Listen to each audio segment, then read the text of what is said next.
These were my guests in the early 1960s. And here they are today, Dr. William and Edith Finlayson. Longtime community leaders, they're my special guests next on I Remember Milwaukee.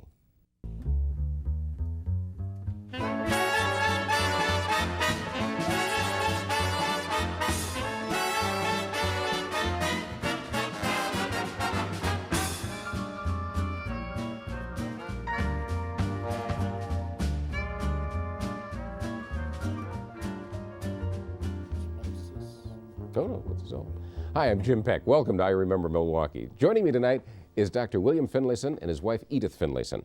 Now, he is an obstetrician-gynecologist, she a former nurse. They are both also very well known outside of the medical field, having long made it a practice to care for the well-being of our community. Take a look. He originally is from Florida, she from Ohio. They met at the Meharry Medical College in Nashville, Tennessee.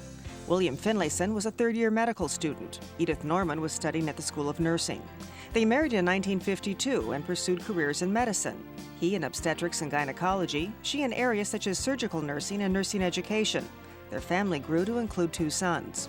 It was in 1958 that a group of African-American physicians in Milwaukee invited William Finlayson to join their medical practice. The Finlaysons moved to Milwaukee from Minnesota and soon found themselves involved in a vast array of civic and civil rights projects.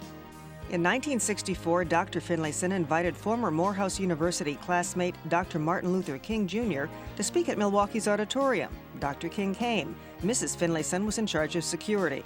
The Finlaysons have known many famous people, including Archbishop Desmond Tutu and author Alex Haley. In 1970, Dr. Finlayson was instrumental in opening and sustaining the North Milwaukee State Bank. He served as the board chairman 23 years. Mrs. Finlayson has served in dozens of leadership roles in the community, including as a member of the UW System Board of Regents. Both have received the Human Rights Award from the National Conference of Christians and Jews. Perhaps one of their most memorable accolades comes from son Reggie, who once wrote, in part, "Behind the man, she was the woman." He marched and spoke and demonstrated. His race concerns were clearly stated. With the story, a life unfolds, with trials and triumphs, some call bold. Not bad. Not bad at all. I'll bet it does, yes. Dr. Finlayson, you didn't start out to be a physician, did you? Well, my father was a Baptist preacher, and I came from a very religious family, and it had been there, my mother and my dad's hope, that I would go into the ministry. And between that and my aspiration for medicine, and then I went to the service for a couple of years and came out and decided I was going to do business. I was going to do either of the two. But I drifted finally into medicine, which I'm very happy for. Now, what brought you to Milwaukee?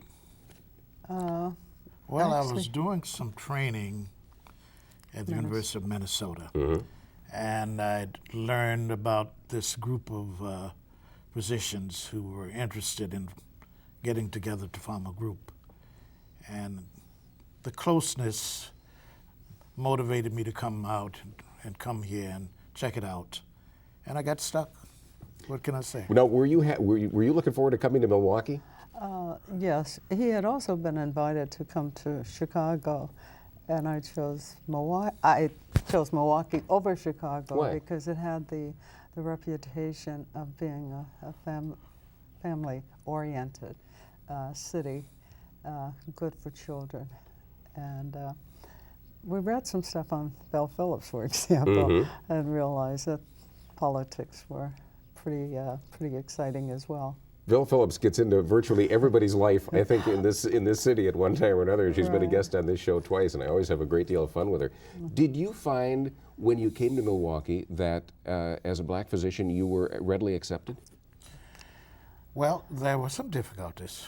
When I first came, there were very few black physicians on some of the better hospitals. And we were well trained. Like there were many others here at the time who were well trained. And we managed to break the ice on a couple of those hospitals. Yeah, you were the first black physician on a couple of the hospitals. Yes. And it's gone fairly well.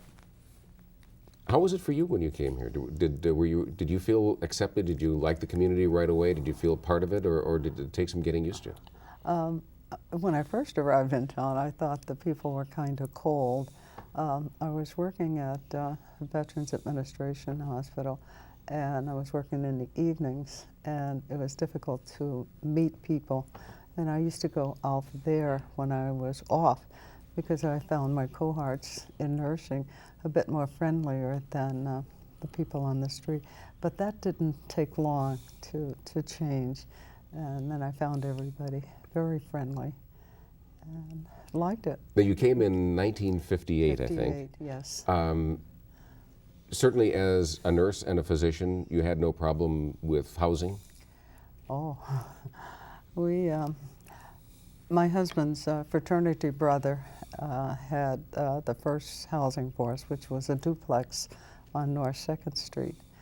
And then from that point on, we started looking. There's where the difficulties came in. Well, that was difficulty. That was difficulty in housing.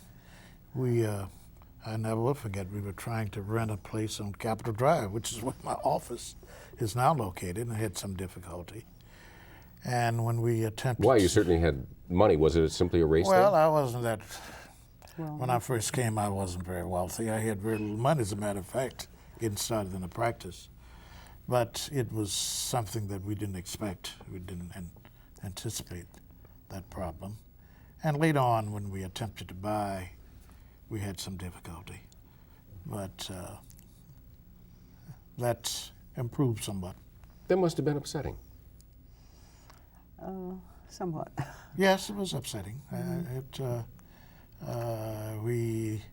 We decided that we just persevere, and I kept the records just in case there was a problem that would lead to some legality.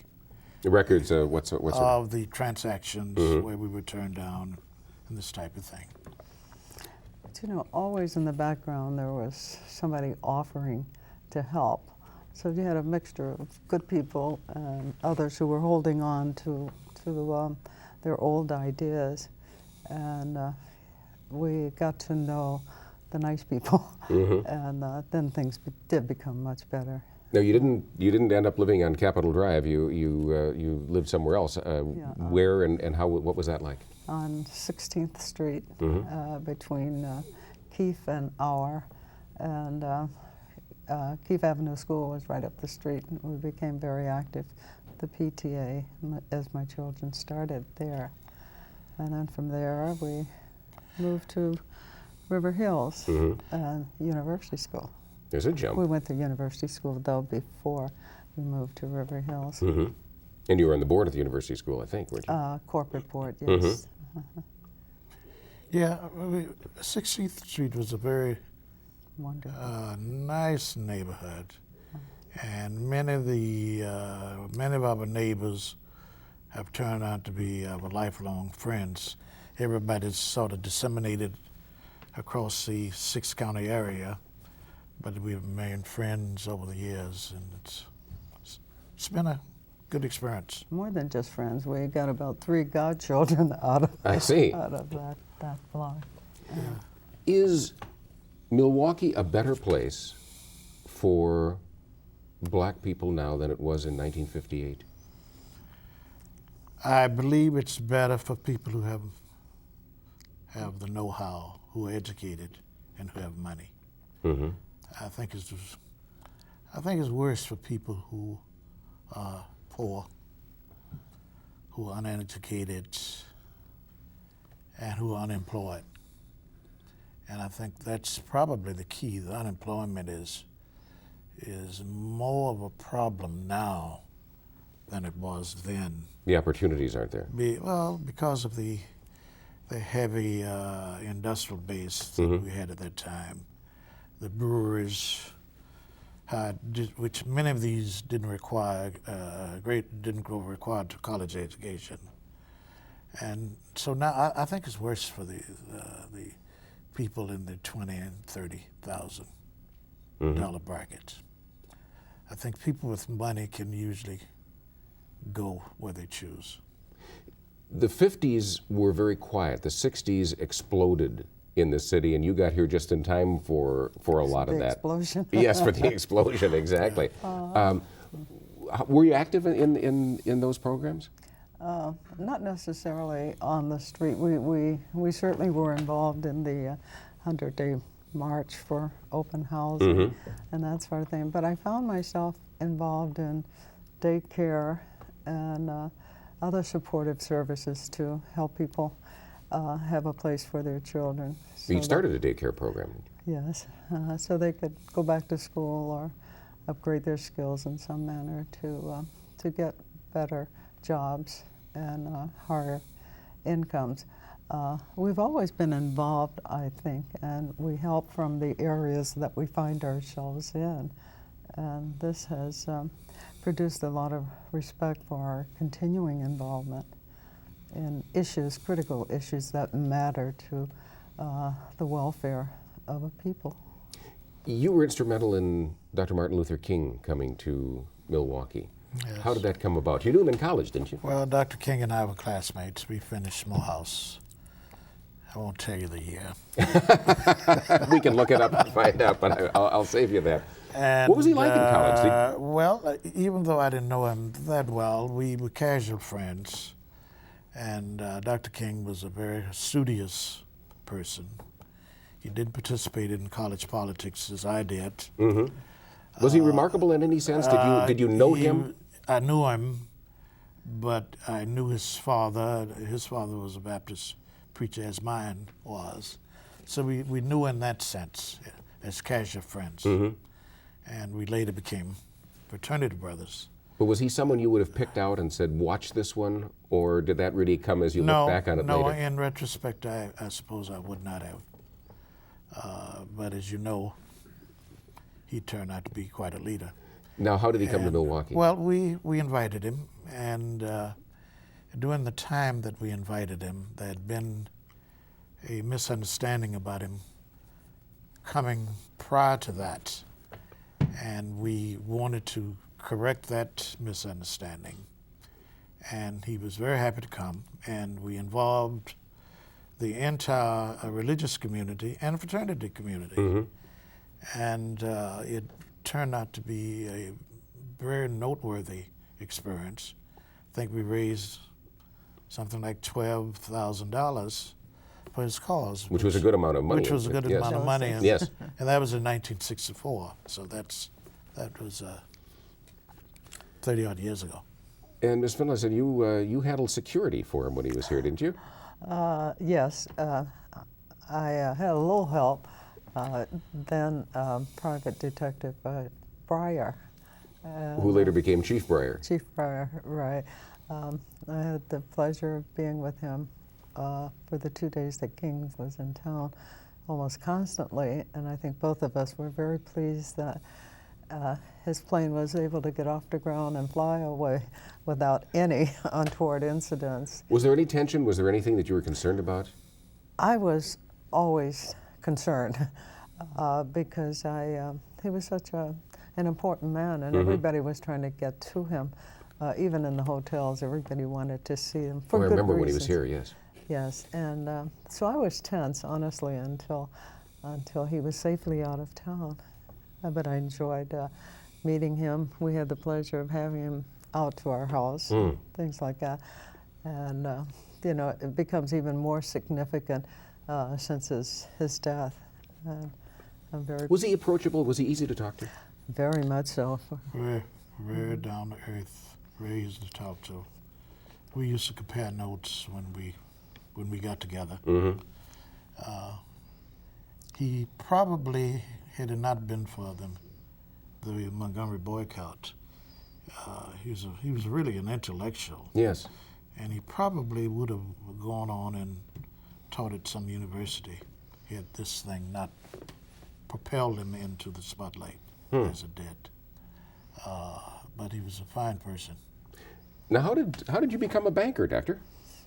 Well, I'm not a banker. I'm a physician. But you became involved in a bank. Well, there were a group of us that got together. I think it was in 1970, I believe it was, when we first got started. And we started with about 25 people.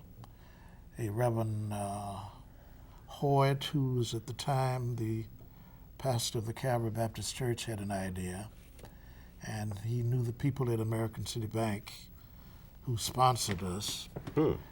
And we got together, and many of us invested a considerable amount of money to get it started.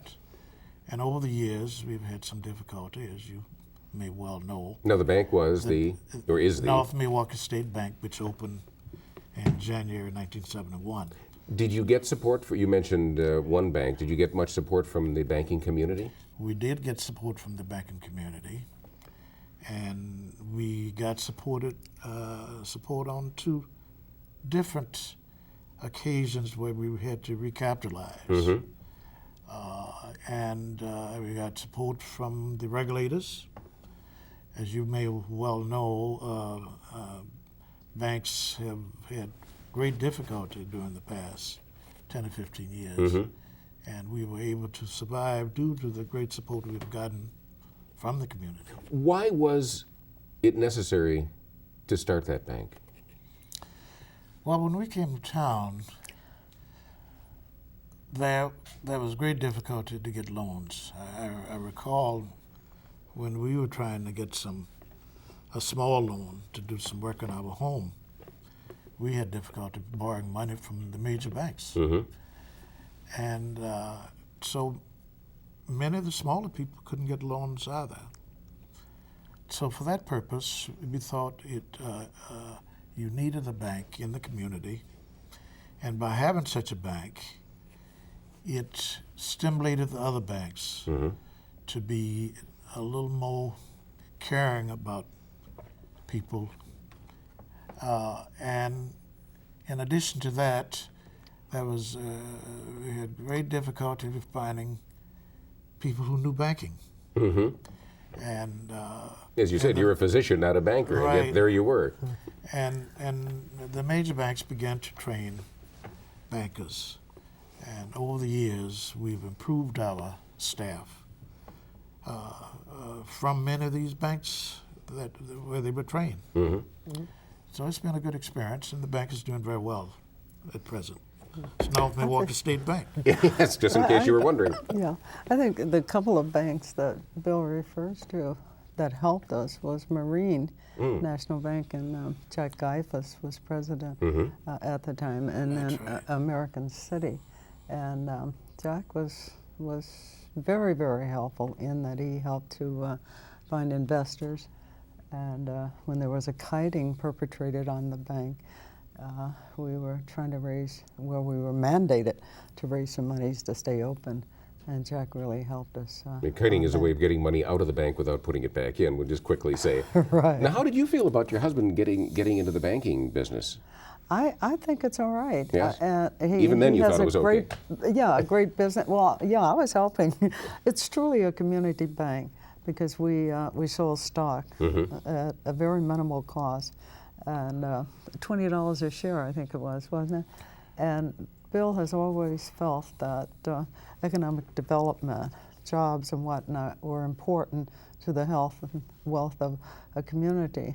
And he sort of wanted to establish the bank as a legacy so that the kids in the community would have something to look forward to look up to, and be proud of.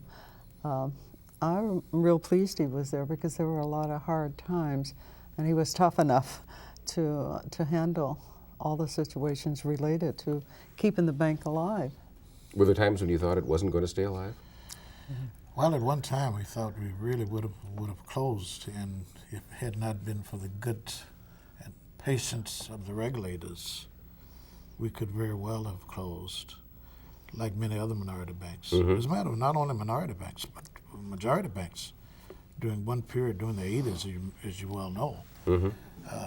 There were any number of failures, and the failure rate has just been astronomical.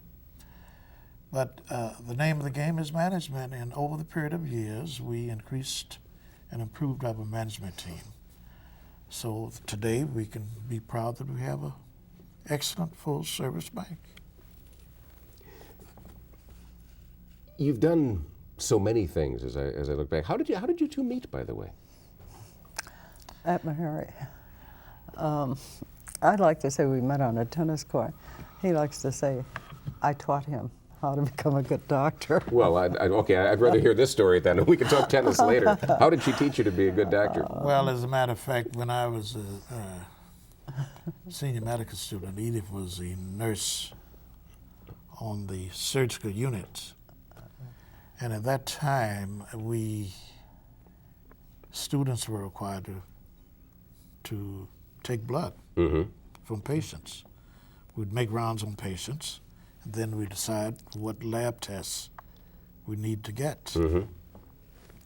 So early each morning, I would go to the floor to have my list of patients I had to take blood from. And I didn't know how to take blood, so my wife taught me how to do venipunctures. I mean, wait a minute. Now, he's the physician, and you have to teach him how to take blood? Oh, well, I'd had some postgraduate work. Now, what did you think about him when you met him? I liked him. Immediately? Yes, I think so. And the more we talked, my father was a Baptist minister as well, and good guys are hard to find, so I sort of thought he would be a good guy to. Now, you didn't end up in the same career that you had begun either, did you? You didn't start out to be a nurse. No, actually, I was in phys ed. I was pretty good as in physical education when I was in high school, and I managed to win the academic and athletic award, and normally, as a senior, and normally that winner usually ended up walking over to the University of Cincinnati and going into physical education. But after one semester, I realized physical education was something I enjoyed, but it wasn't what I wanted to make, my life career. And so I only stayed there for a semester and then ended up in nursing because my godmother was a nurse, and she facilitated my getting in mid-year. Now, you also became a member of the University of Wisconsin Regents. Yes, Governor Dreyfus appointed me, and the Senate confirmed my appointment. And I had some very pleasant times. Now, what were some of the challenges that you dealt with when in your term as a regent? Oh, tenure, money, tuitions, student tuitions, and the desire not to raise them, even though we needed money to function well. How do you get around that? You talk about it, and you plan, and you cut here and there, and then you have to follow through to make professors happy and accept the cuts. But if you can figure out a way to make professors happy, I'd like to find out about it, by the way. Historically, Wisconsin contributes a lot to quality education. And we had our battles, with the legislatures, but we always came to an agreement at a point that didn't make it too difficult to reason with the various schools, or 26 campuses. And I think we did very well, and the state still has that very positive attitude towards education. This may be an unfair question, but you have done so many things. It would be very easy to sit back and be a physician and be a nurse or a physician's wife and a mother.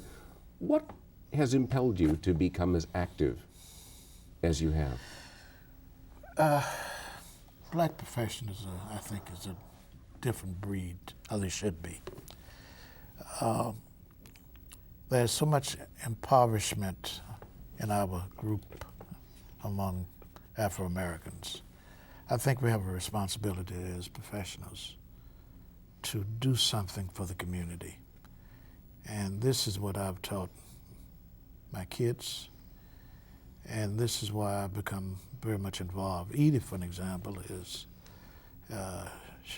she quit nursing. We insisted that she quit nursing, about 1960, I believe. And she's been a full-time volunteer ever since, with the exception of raising the earlier years where she was rearing the kids. And we've insisted that we do that type of thing. And I've been on United Way and different agencies myself. I've worked in the medical community to upgrade the care for the patients I take care of. Anyone who's grown up in the city as I did hears your names and sees your faces, and it's a treat to meet you. We have about 30 seconds left. Of what are you proudest?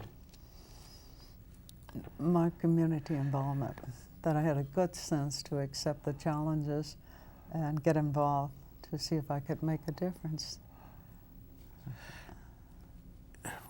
You know, I go down the street often, and most people seem to know me. And they know me, if they don't know me directly, they recognize a name because I've had an impact in their family somewhere. And that is very rewarding to hear that. Thank you for being with us. This has been a fast half hour. Thank you for being with us. Hope we'll see you next time right here in I Remember Milwaukee.